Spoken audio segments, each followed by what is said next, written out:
Assalamualaikum! Welcome to Day with Zainab. Good evening from Dubai. Pagkatapos kong mag-grocery ng mga dadalhin ko sa Pakistan, ay nagmamadali na rin ako para i-meet si Jen. Sakto at nakauwi na rin siya from work. Napag-usapan namin na magdi-dinner ngayon dahil bukas ay flight ko na nga pabalik ng Pakistan.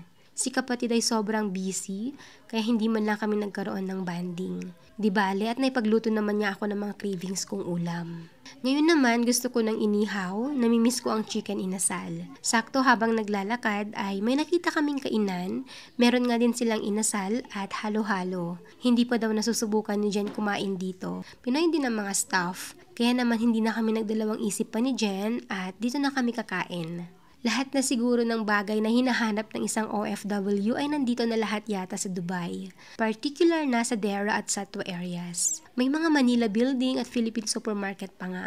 At napakadaming Pinoy restaurant.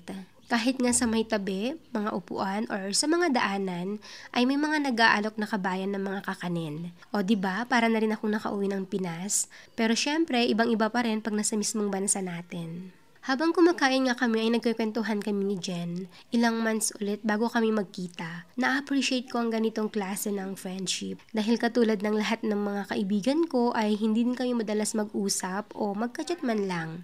Pero pag nagkikita kami ay maganda ang banding namin. Kahit simple lamang. Nag-e-effort din siyang ipagluto ako ng mga pagkaing Pinoy. Doon pa lang ay bawing-bawi na siya. After kumain ngay naglakad na kami pauwi.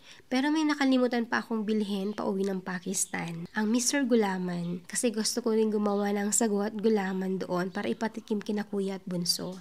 Kaya naman dumaan ulit kami ng supermarket at dito ay halos Pinoy items din ang paninda. Pagkatapos mamili ay naglakad kami papuntang Panadero para bumili ng tinapay at pang breakfast nga daw ni Jen bukas. Pero anong oras na kaya siguro konti na lang yung available nilang mga tinda or tinapay. Dito nga ay favorite ko ang Obe Pandesal at Pandekoko nila. Masarap yun. Lumipat kami sa ibang branch nila which is malapit na rin sa flat ko. Pagdating nga doon ay kapareho nung nauna ay iilan na lamang ang meron. Kaya bumili na lamang siya ng favorite niyang Spanish bread.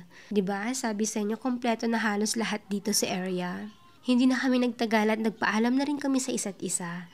Dahil maaga pa ang pasok niya bukas at ako naman ay magre-ready ng mag-box ng aking dadalhin pabalik ng Pakistan. Hanggang sa muli, Allah Hafiz!